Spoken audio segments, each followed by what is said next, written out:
Tensions rising, I hear voices in my head. They counsel me, they understand. They talk to me. They talk to me. They tell me things that I will do. They show me things I'll do to you. They talk to me. Talk to me, talk to me, talk to me. They talk to me. Talk to me, talk to me. What's up, you YouTubers? It's Harpy Hunter 89 coming at you from the Duelist Den, and the voices in my head have told me that I should do another Archetype breakdown, and today's is going to be about prediction princesses. Now, as far as the appearance of this archetype, they're based on fortune-telling themed monsters based on different female mythological creatures, as well as divination techniques. Playstyle-wise, these cards are based around flip effect monsters that allow you to either stall your opponent or add your ritual spells and monsters from your deck or graveyard to your hand.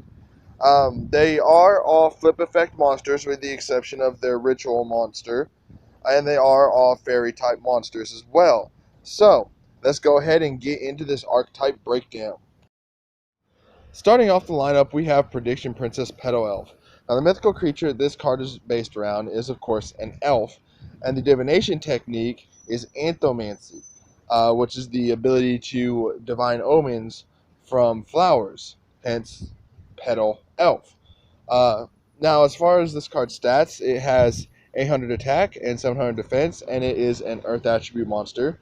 And the effect states that you can change all face-up attack position monsters your opponent controls to face-up defense position, and monsters changed to defense position by this effect cannot change their battle positions. So this is obviously one of your control cards to stop your opponent from attacking your monsters, because if they swarm the field with monsters then attack into this face-down card, they'll flip face-up, the effect will activate, and all of their monsters will change to defense. And now they have a field full of defense position monsters that they can't attack with.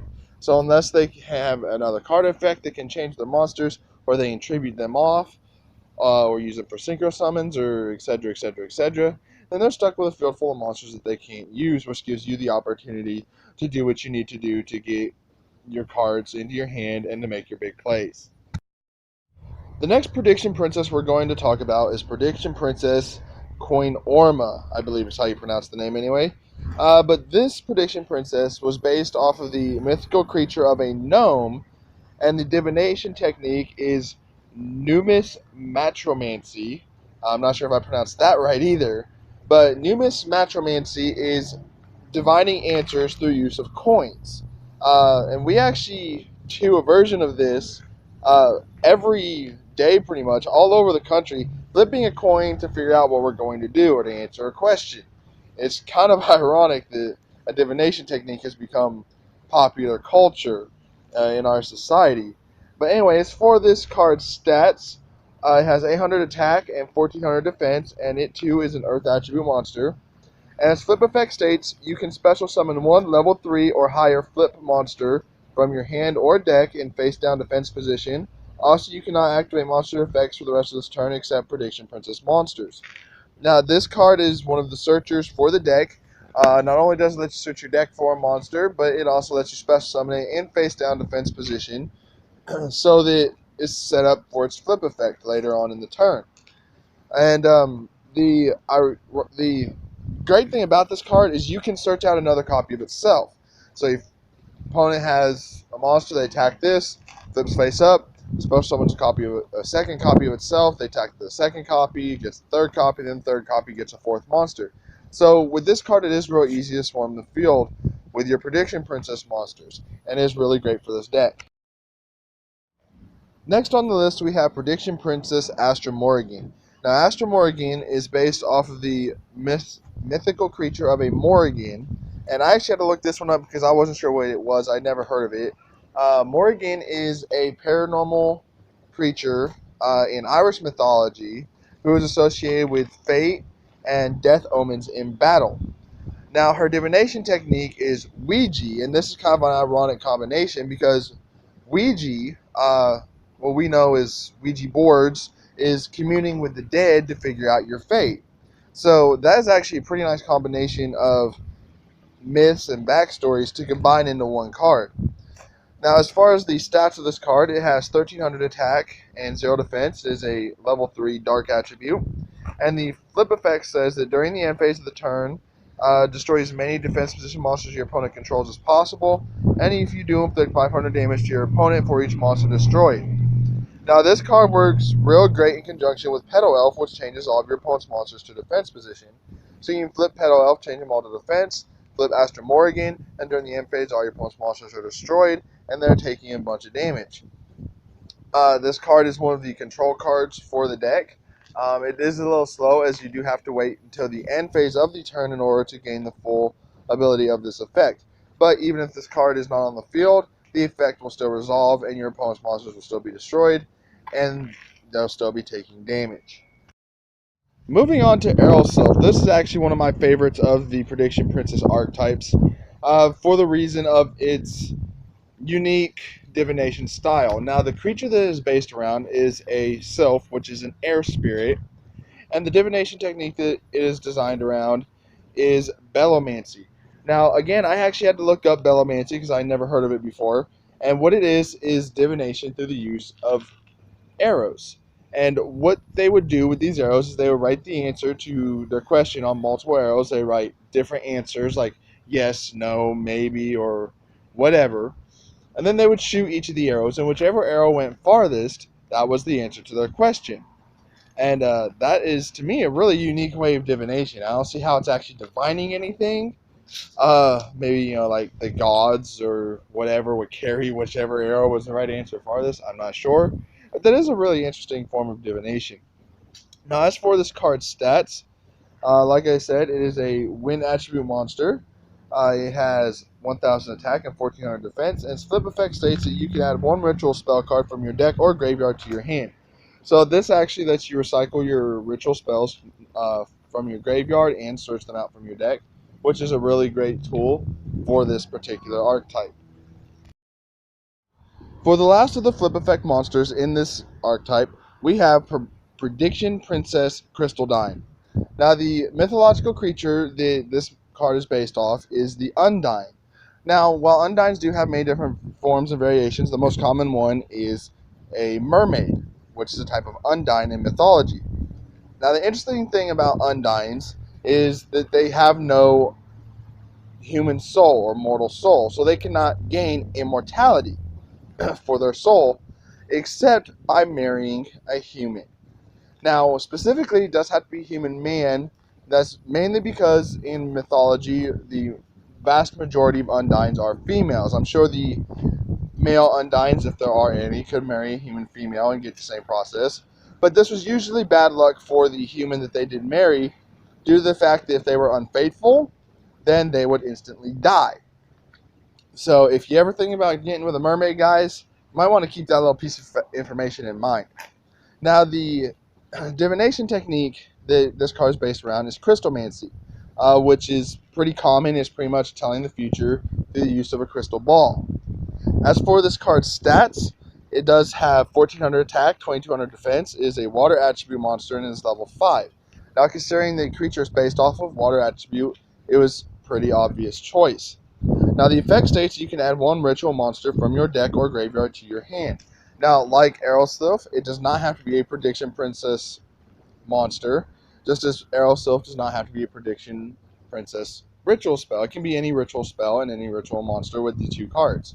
So it allows you to constantly recycle any ritual monster that you want with this card, and Aerosylph lets you get any ritual spell you want, either from your deck or graveyard to your hand. But it's a great way to constantly recycle cards that are in your graveyard or to search out cards you need from your deck.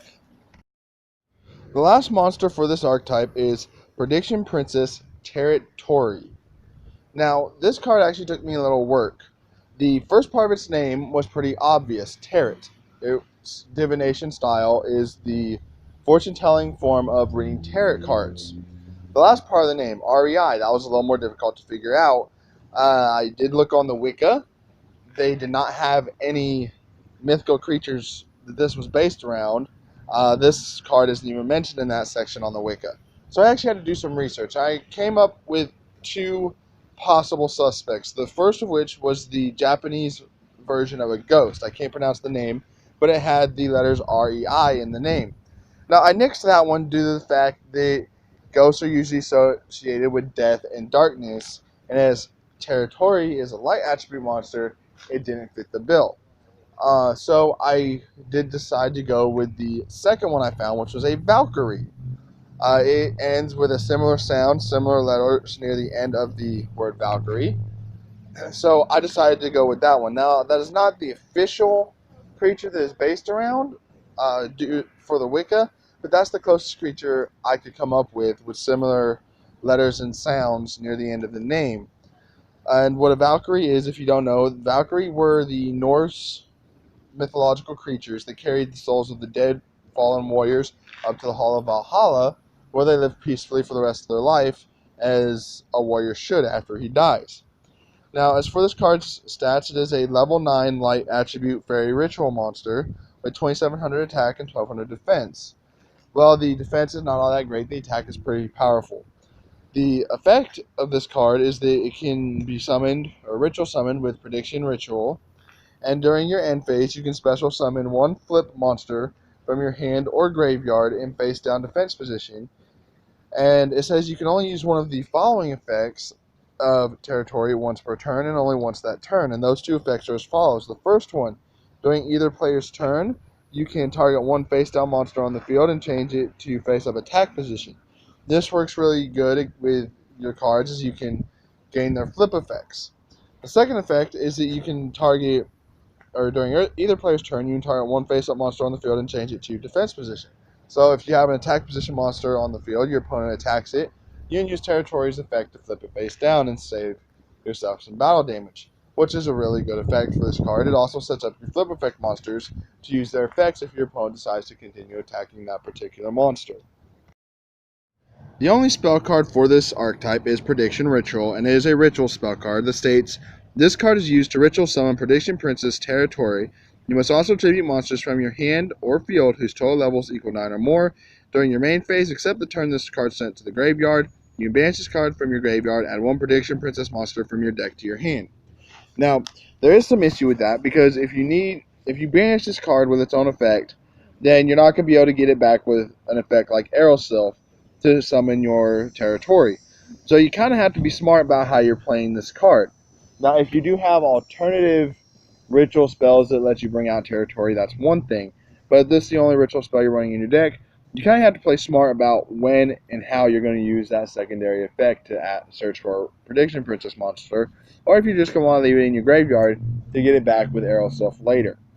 So this card is kind of an iffy choice for the effect for this deck, because it does have a bit of an advantage, but can also, with the same advantage, set you back to where you can't really use cards in your hand. The last card for this archetype is Black Catastrophe. It's kind of a fun play on words with the black cat, then catastrophe. It is an interesting play on words. Like the Prediction Ritual spell card, this card actually had no lore or backstory to it on the Wicca. But if you look at the artwork, it does seem like it's sort of based on the superstition of don't let a black cat cross your path or you have bad luck. Now, this is a normal trap card, and the effect states that during your opponent's battle phase, if you control 2 or more face-down defense position monsters, and the battle phase, and you can banish this card from your graveyard, then target 2 face-up monsters on the field, including at least 1 Prediction Princess monster, and change them to face-down defense position. So, this card, like the name and artwork suggests, does resemble sort of bad luck for your opponent, because they're letting a black cat be activated and cross their path. You have 2 or more defense position monsters. You can end the battle phase, sort of like a Waboku or a Threatening Roar or Battle Fader or Scarecrow, those kinds of effects. And the second effect is that you can the banishing effect lets you reuse flip effect monsters that you have on the field. So it lets you set your Prediction Princess cards face down. You can also use it to flip your opponent's monsters face down if you need to. In addition, this card, it doesn't really have to be directly with Prediction Princesses. You do have to have Prediction Princess monsters in the deck to fully use it, but you can also use it with other flip effect archetypes, such as Shaddolls, for example. So you do Prediction Princess Shaddol combo Archetype blend, I guess, and this card would still be a great card in the deck. Now, unlike most banishment effects from your graveyard with spell and traps, this card you can use this card's effect on the same turn that it's sent to the graveyard, which is really interesting and unique with the spell and trap effects that you have to banish from your graveyard to use their effects, because most of them you cannot use, or use the banishment effect anyway, on the same turn they're sent to the graveyard, which I find pretty interesting for this card. Well, that's the end of the Prediction Princess Archetype breakdown. Let me know what you thought about this video in the comment section below. And make sure you hit that like button and subscribe to my channel. And until next time, this is Harpy Hunter 89 signing off.